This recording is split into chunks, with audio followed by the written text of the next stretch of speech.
Ancient biblical prophets wrote about the future. Today, theologians are poring over those scriptures with a firm belief that their prophecies are coming to pass. Journey now into the world of eschatology on Prophecy in the News with author and lecturer J.R. Church. Gary Stearman has written an article for our October 2007 magazine called The Days of Noah. Are They Here? I especially like his subtitle, The Advent of Alien Technology. It's going to be a fascinating program today as we discuss with Gary Stearman his article here on those ancient angels who came down and taught men things that they shouldn't be learning. Gary? Well, J.R., this is the first of perhaps several articles on this subject. It's biblical in scope. When you mention alien technology, you might be thought to be talking about science fiction. You might be thought to be talking about some New Age imagination. We're taking our texts from the Bible. We're examining what the Bible has to say, and we're trying to shatter modern myth, J.R. There is a modern myth that we all sprang from cavemen, Neanderthals, Cro-Magnons, all of those guys that used to run around in animal skins and carry clubs. Yes. And we are supposed to be ascended from the cavemen.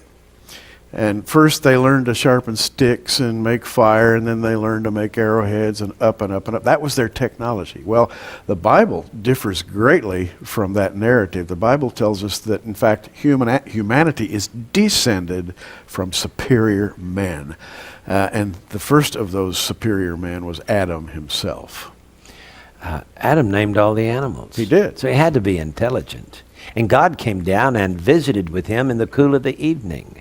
I don't know how long this went on. We don't know exactly when Adam and Eve sinned against God and were basically kicked out of his animal preserve called the Garden of Eden. Mm-hmm. But there was a garden. It was a perfect place, and Adam and Eve were kicked out of it. We don't know exactly when. But Gary, when he was about 450 years old, according to these ancient sources you've cited here, mm-hmm. fallen angels came down to Mount Hermon and began to teach men alien technology. Tell us about that. Absolutely. Alien technology. And we're talking about technology such as those things having to do with the management of agriculture, the forging of advanced metals, metallurgy. As a matter of fact, I'm going to read from the book of Enoch, chapter 8, starting in verse 1. And again, I want to caution that we don't read this the way we read the Bible. This is not canonized scripture. But it does provide us a history of sorts. And Jude, of course, quotes from the book of Enoch. And we have here a fallen angel named Azazel. That's an interesting name. Azazel taught men to make swords and knives and shields and breastplates, and made known to them the metals of the earth and the art of working them, and bracelets and ornaments, the use of antimony, and the beautifying the eyelids, and all kinds of costly stones, and coloring tinctures. We're talking chemistry here, mm-hmm. and metallurgy. And the next verse says, and there arose much godlessness, and they committed fornication. They were led astray and became corrupt in their ways. And then we have another angel called Semyaza.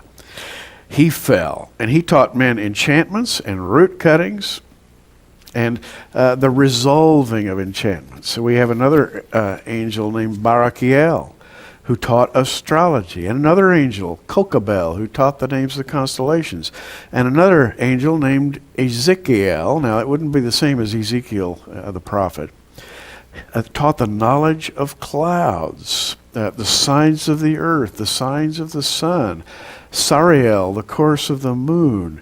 J.R., you could read and read, but I'll stop right there. It's very clear that Enoch believed that these fallen angels came down and gave man forbidden knowledge. Now, we call that science today. Yes, we do. We look at the nightly news. They can tell us when the clouds are coming, when bad weather is coming. They chart, the various weather patterns around the world. Mm-hmm. We would not regard that as as forbidden knowledge today. No, we wouldn't. Why was it back then? Because, J.R., the more we read, the more we discover that that forbidden knowledge was also coupled with forbidden power. Power that has since been lost, I believe, in the flood of Noah. This brings us to a myth, but I think it's a myth with historical roots. The Greeks talk about a god named Prometheus. In Greek, the word Prometheus means forethought, someone who takes thought and then does something. Well, Prometheus is the god who brought fire to man. Supposedly, he took a fennel stalk. He went up into the regions of heaven, and he set that stalk afire with heavenly fire. He stole that fire. He put it inside of his garment, and he came back down to earth, and he gave it to man. Now, this was not just the kind of fire we think of when we think of campfire or a stick on fire. This was fire that provided some kind of power. It was a power not only scientific or chemical or physical, but it was also metaphysical. That is, it seems to be associated with the ability to do supernatural things, the fire of the gods. And for this, Prometheus was severely punished by Zeus. He didn't want that fire to be stolen and taken down to earth. Prometheus was strapped to the top of the mountains. By the way, these are the Caucasus Mountains, the border between east and west, where an eagle would come down every day and feast on his liver, inflicting much pain. And his liver would grow back, and the next day the eagle would come back and do the same thing over and over and over again. The punishment for having stolen fire from the gods and brought it to man. J.R., there's war in heaven. The Greeks talked about it. Enoch talked about it. The Bible talks about it. It goes on to this day. War in heaven. War in heaven. A fascinating part that I have noticed in the book of Matthew, when Jesus said, "No man knoweth the day nor the hour, no, not the angels of heaven, but my Father only." And to me, this says that this time schedule that God has, that man does not know about it, because God has reserved the key ingredient to the knowledge of the end of days, not only from man, but also from the angels. Yes. Because if the angels had known why Jesus came the first time, for the purpose of dying for the sins of the world, he would never have had entered into Judas Iscariot and betrayed Jesus and saw to it that Jesus was crucified.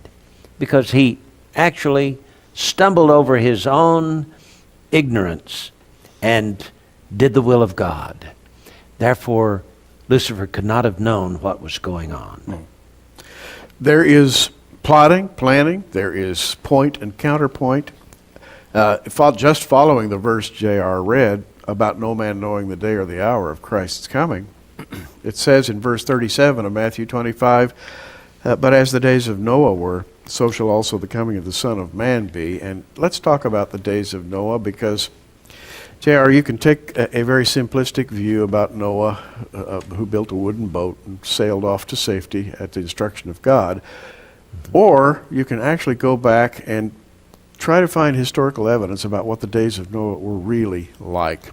Josephus, for example, talks about the days of Noah this way. He says, "For many angels of God accompanied with women, and begat sons that proved unjust and despisers of all that was good, on account of the confidence that they had in their own strength. For the tradition is that these men did what resembled the acts of those whom the Grecians call giants." So here we have Josephus acknowledging Greek myth as a certain form of reality. Now, J.R., Greek myth doesn't come to us perfect. It's been, it has been, shall we say, muddied and muddled over the years and fictionalized, exaggerated. Mm-hmm. But there's enough there so that we can say that something happened. What was it that happened? Well, it had to be what Enoch was describing there. Enoch is not the first one who wrote about this. In Genesis chapter 6, we are told that the sons of God saw the daughters of men, that they were fair, and took wives. Gary, that was illegal for those angels to do Absolutely. that. They created a problem with the human genome. And when, when Adam was around 450 years old, those angels came down. And for the last 500 years of Adam's life, Adam had to contend with these angels and watch his progeny move away from the worship of the one true God and create disasters. In fact, Noah, according to the book of Enoch there, Noah had to leave town. Yes. He had to leave the area where he was king. He was the seventh from Adam. He was a king. He was the 10th from Adam. Enoch was the seventh.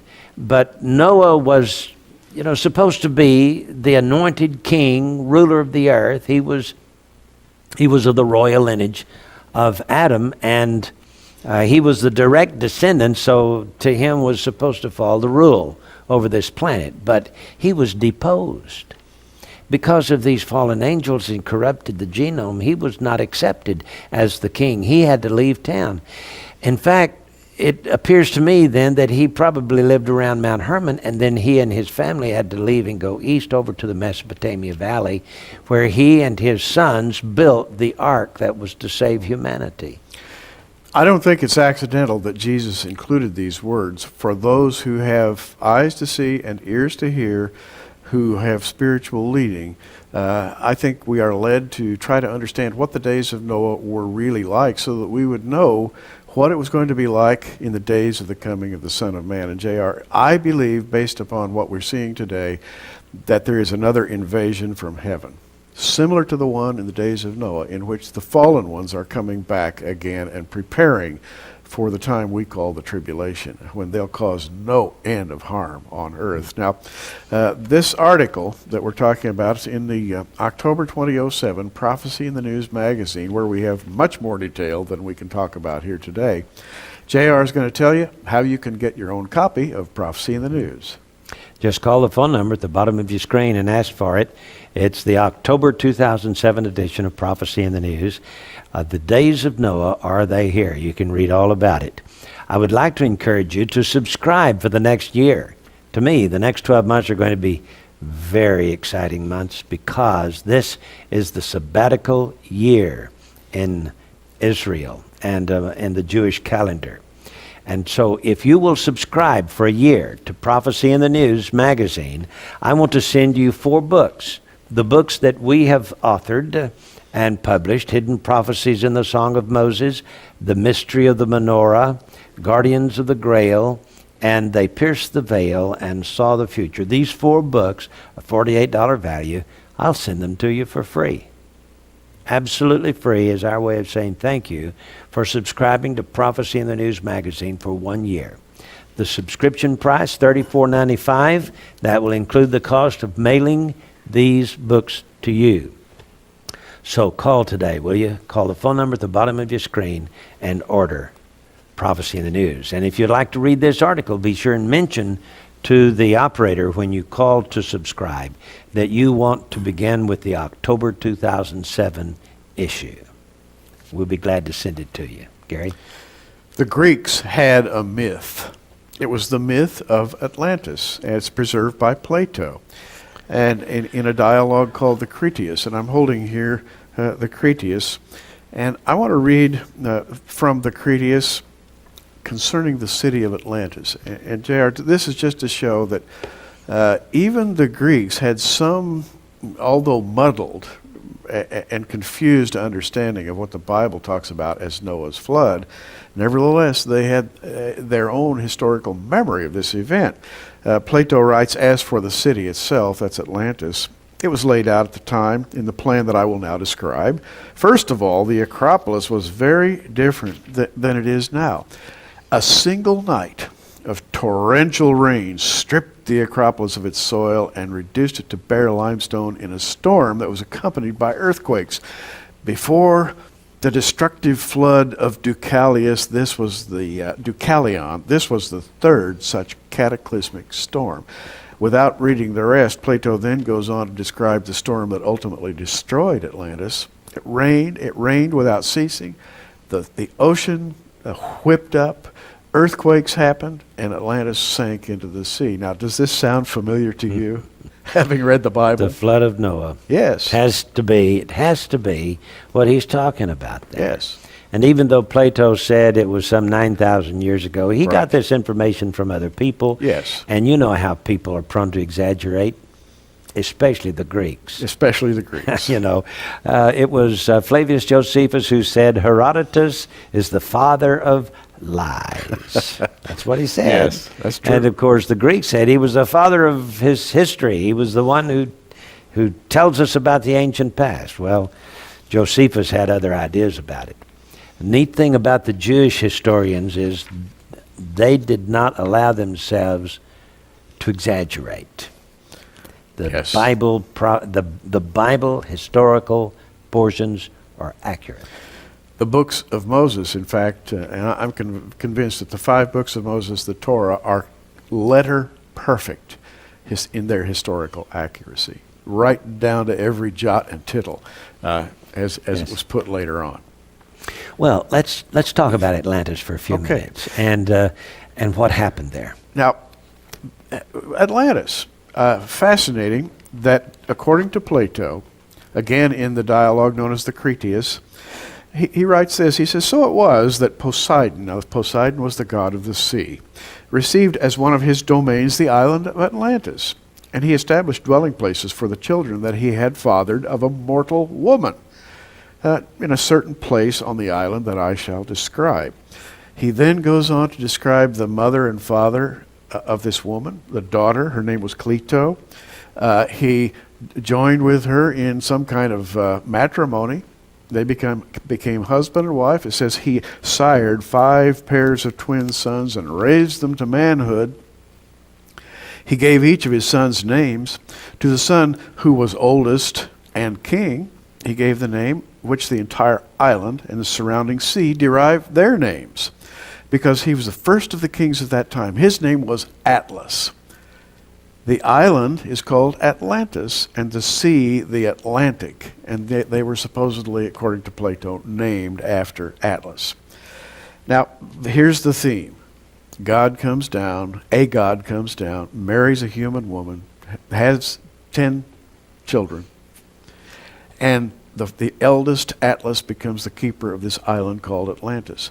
This reminds me so much of what we see in Genesis 6. Genesis chapter 6. It's absolutely right on target, Gary. So the story in Genesis chapter 6 has to be absolutely true. The story by Plato about Atlantis could be a confabulation, it could be an exaggeration, but there's a seed of truth in it. Yes. That angels came down and cohabited with humans somewhere around the 450th year of Adam and Eve, and for the last 500 years of Adam's life corrupted the human race and created this thing called idolatry, destroying the human genome, the perfection that Adam had, and creating giants or monsters or monstrosities, perhaps even among the animals, because God had to destroy everything except that which Noah took aboard the ark. Everything else had to go. Now you remember Semyaza, this fallen angel, according to Enoch, came down and gave men the art of metallurgy. This is backed up very interestingly in the Critias of Plato, where he talks about the race of Atlas. He says it increased greatly, it became greatly honored. We are given a great description of the city of Atlantis, which, by the way, sounds highly technological. It had power sources, it had strange vehicles that were able to move under their own power. And let me read one sentence here. And in many regions of the island, they exploited that metal, which is now only a name to us, but which was more than a name, orichalcos. And this orichalcos, which is an unknown metal, which the gods brought to men, apparently had energy associated with it. It had some kind of an intrinsic energy that powered the city of Atlantis. And he says in that age it was valued only less than gold itself. And let me turn the page here and read another sentence about orichalcos. He said the interior of that of the wall, that is the wall of Atlantis, they invested with the metal tin. And the walls surrounding the Acropolis they invested with orichalcos, which glittered like darting fire. This strange unknown metal had fiery properties, and it reminds me of that god who stole fire and brought it down Prometheus. to mankind. Prometheus. How about that? JR, what can I say? This is an exciting study because Jesus said these things are going to begin to happen again as the days approach. Yeah. Now, if you think all of this is just the confabulation of an ancient Greek philosopher, let me remind you that there are a few things around on the planet Earth today that remind us of a pre-flood environment. And let's talk about Machu Picchu down in Peru for a few moments, Gary, and tell us about the silver located in the museum there. Oh, yes, as a matter of fact, the city of Machu Picchu in Peru, very high up in the mountains, is made of cut stone. And it's thousands of years old. And the stones, which are intricately cut, perhaps you've seen pictures of it. In fact, we may find one to put on the screen for you. JR, these stones are so intricately cut and fitted that you can't even put a sheet of paper in the cracks between the stones after all these years. No one knows how they were done. Some of these stones weigh thousands of tons. There's a museum at Machu Picchu that has ancient silver work. And it's not a museum that's open to the public. I know an individual who was allowed to visit it. It's full of silver statuary and castings. The silver is thousands of years old, and it does not corrode. It is not like most silver that develops a black surface. It stays shiny, and no one knows the metallurgical process by which it was formed, but it is said to have been formed literally thousands of years ago by an unknown group of people. Amazing. So here we have silver that does not tarnish. Right. And that has to be some kind of technology that predates the kind of technology we have today. It can't be done today, can it? Neither can a pyramid be rebuilt today, for example.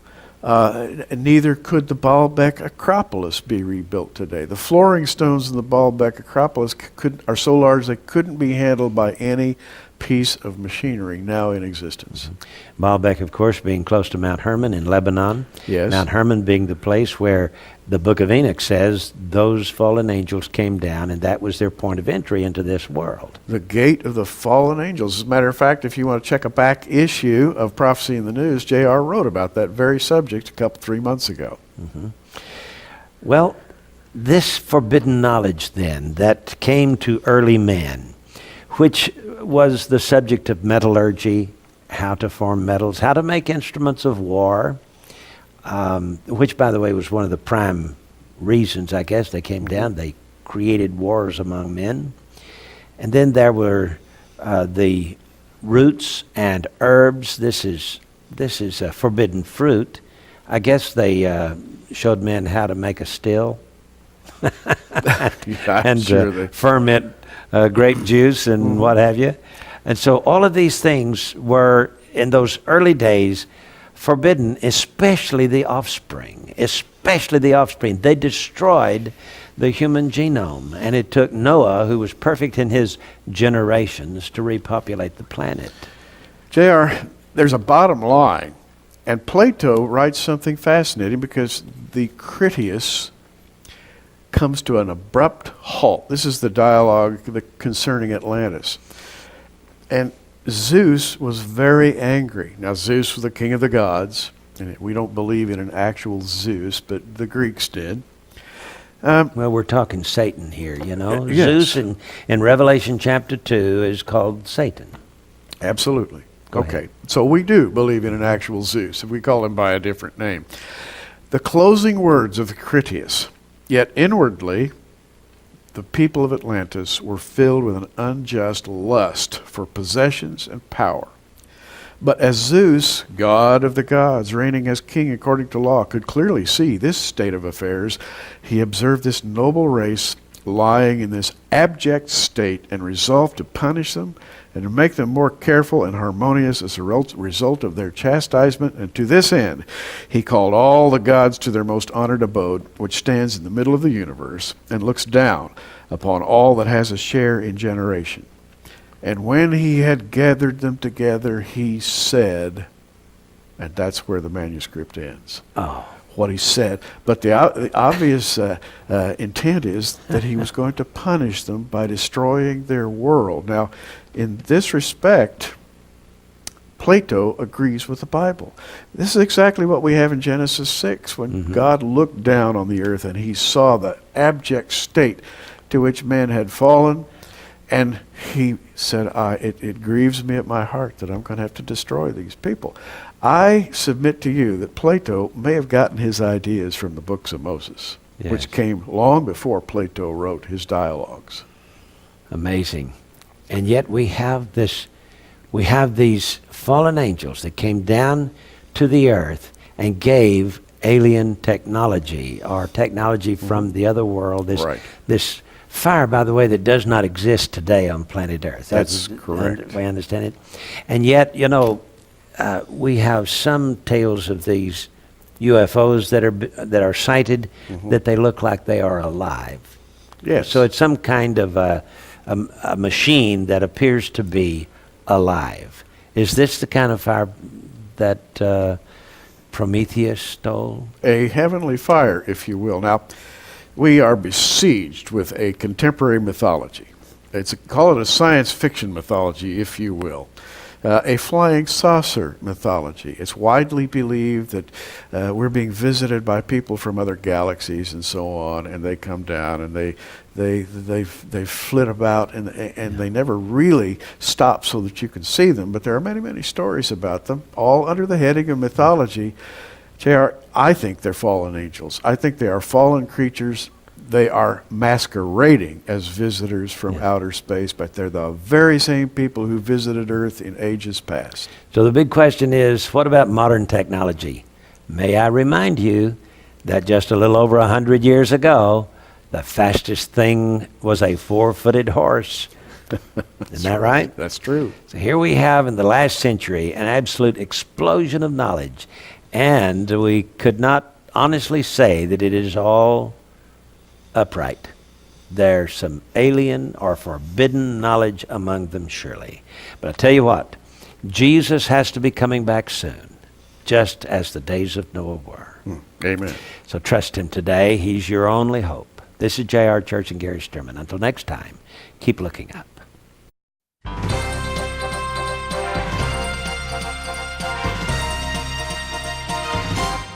Prophecy in the News is a viewer-supported ministry sponsored by our many friends across America and in your area. For your gift of $10, you can receive a special edition of our current program on audio tape, or for a gift of $20, we'll send you our programs on videotape.